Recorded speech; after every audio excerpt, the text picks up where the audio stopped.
guys. Oh my God.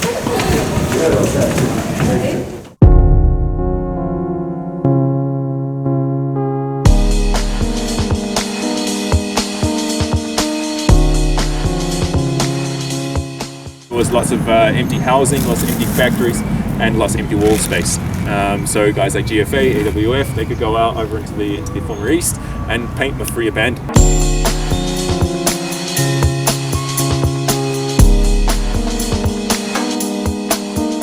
Well, there weren't that many people living there, and when people did move in, they were often students, artists, squatters, punks, things like this. They didn't really care about how the area looked.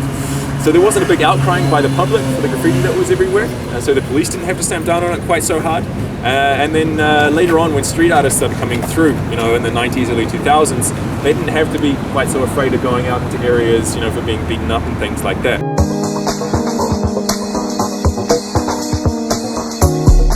So this is an old train depot known as RAW now, RAW, which stands for Reichsbahnausbesserungswerk. Which is a great name. Took me a while to be able to say that one properly. But yeah, this was a train depot that during World War II trains would come into, they would get supplied out of, and it meant that it was a prime bombing location. And it did get heavily bombed. Lay in ruin all the way up until about kind of 18 years ago. 15 years ago it became known as RAW, kind of as the space, this collective.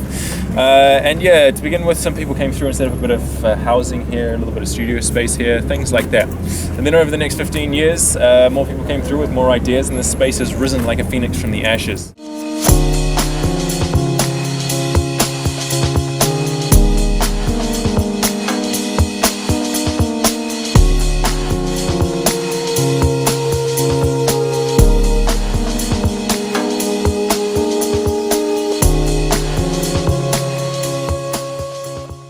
So the scene has come up in a much more open, friendly way, and it was one of the reasons why Berlin is such an amazing hub for street art and graffiti.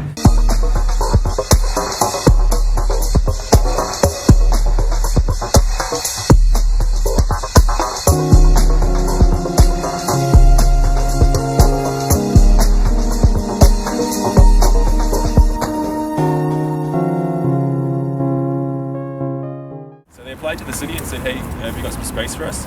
They said, yeah, you can use the firewalls. Big empty walls like this around Berlin with firewalls, when they've stopped the buildings, stop fire spreading too quickly. Makes it a very attractive city to mural artists. And so yeah, Kreuzberg said, please, give us something cool to look at. So they did.